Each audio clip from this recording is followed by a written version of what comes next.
The GPS is inside you. If you did not learn from childhood how to trust yourself, how to understand what your inner voice is saying to you, then you're going to have to intentionally go and learn. How can I do that without investing in maybe a program?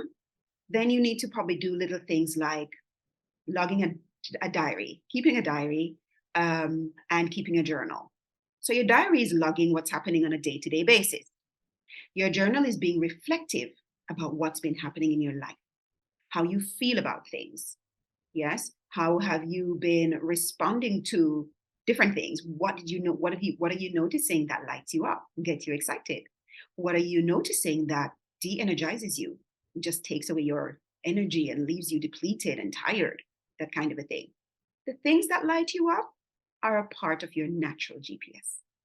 The things that light you up are pointing you in the direction of where it is that you're supposed to be going purpose-wise.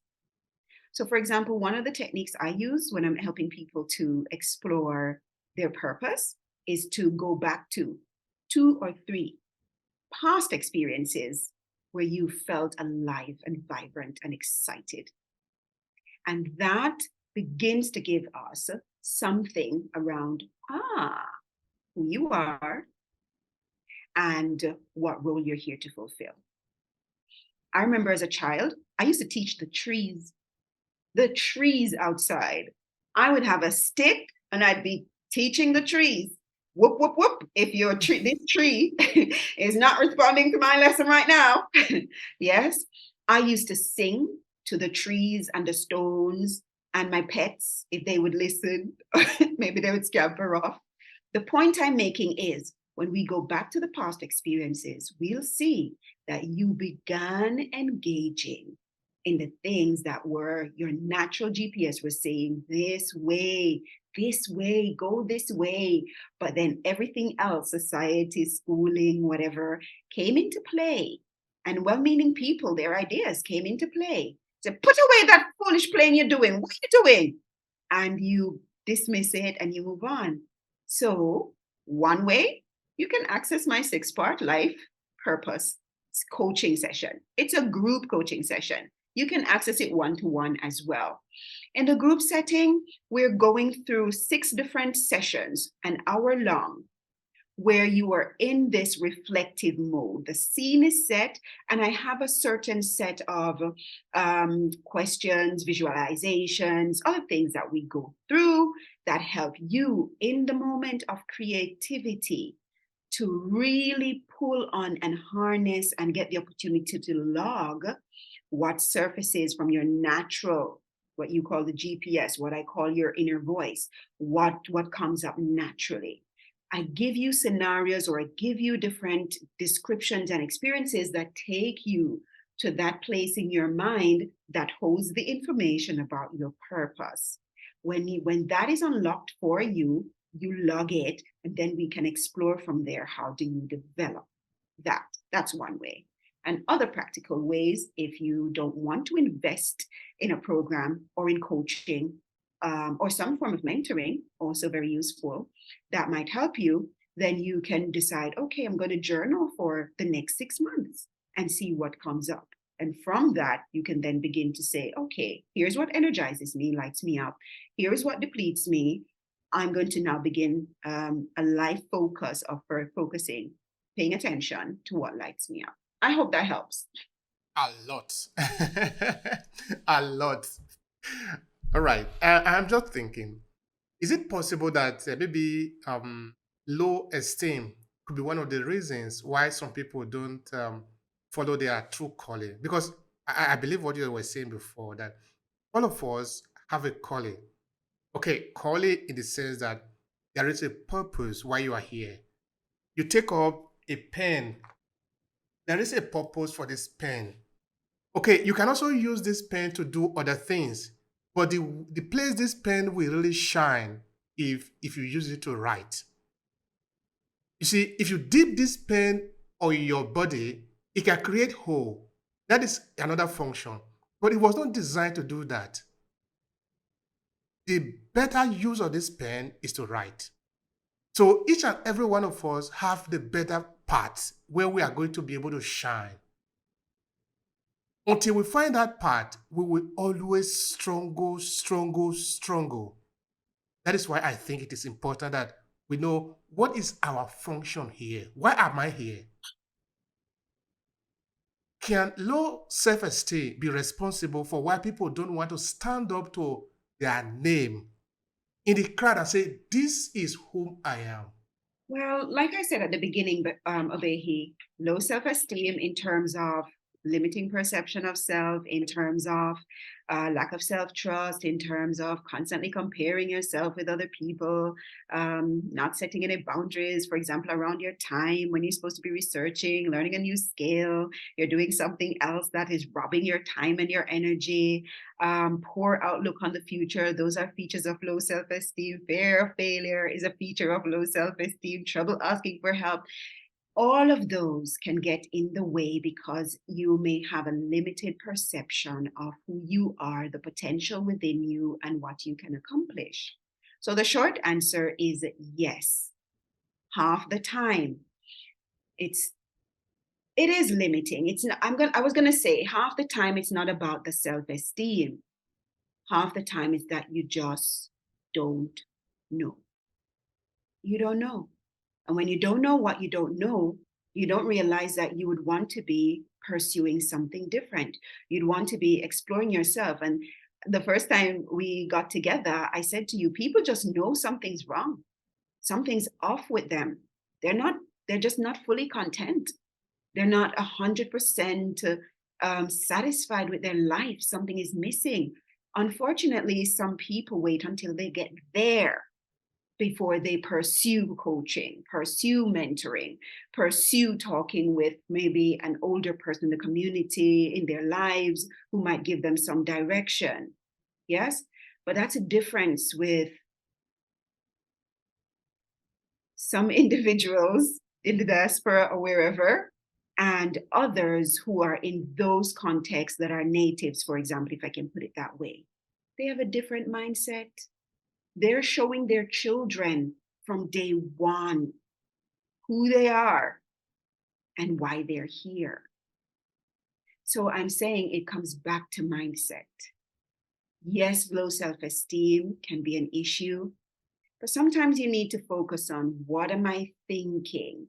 You could be thinking it because you've got low self-esteem, but it is not the low self-esteem really that has started the whole thing necessarily. Low self-esteem comes after negative experiences. Low self-esteem comes after someone has berated your idea. Low self-esteem comes after trauma, all kinds of different things. But when you get to adulthood, it's more about what am I thinking? And I hope that those who will tune into this will see that other perspective, will see that other limitation. Is it about the low self-esteem? Is it about because low self-esteem is an excuse. Fear of failure is an excuse. My parent didn't support me is an excuse. I don't have the money now is an excuse. Because yes, you might not have the money, but you can save up for it if you know what you want and where you're going. Who am I? What's the purpose? How do I pursue that? Everything else is an excuse. Why? What the GPS has programmed inside you has all the resources you need to pursue it. And if you look at other people and their stories, they're going to tell you when they aligned with their purpose, everything else fell into place. Money fell into place, the right people to connect with fell into place, all other necessary resources fell into place. If they needed upskilling, everything needed to gain those skills fell into place. Everything tends to fall into place when you align with your purpose. So Thank if you so there's much for that. anyone listening today and thinking, oh, it's low self-esteem in the adult stage, no. Let's go back to what am I thinking? Even if I'm thinking thoughts of low worth, let's fix what you're thinking, get you aligned with your purpose, and then things will begin to fall into place for you to achieve it. Thank you so much for that. That's powerful. Now, how can people sort of reach out to you to sort of benefit from what you are offering to them? And Okay. what would be your final thought to conclude the conversation? Please go ahead and do that briefly. People want to find me, we're going to keep it simple. I'm on LinkedIn.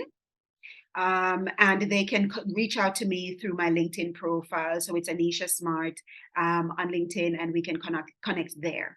And then, secondly, generally my website details are there on LinkedIn as well, but it is www.smart,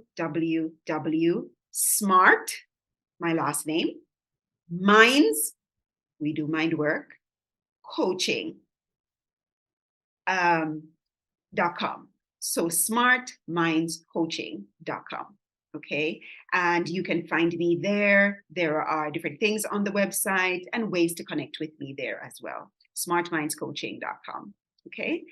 Or on LinkedIn if you want, if you're a user of LinkedIn. Maybe what I can do as well, Abehi, is to give you those two links. And you can, when you upload this possibly to YouTube or whatever platform, it can be in the description box for them to reach out there as well, if they like. But on LinkedIn, there will be a link that allows people to access a free coaching session.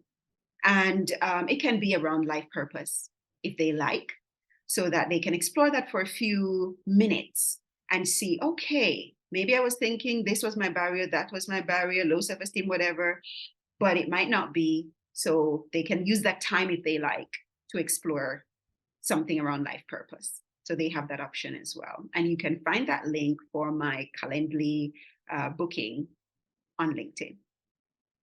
Okay. Fantastic. Was there something you wanted to add to it briefly to conclude it?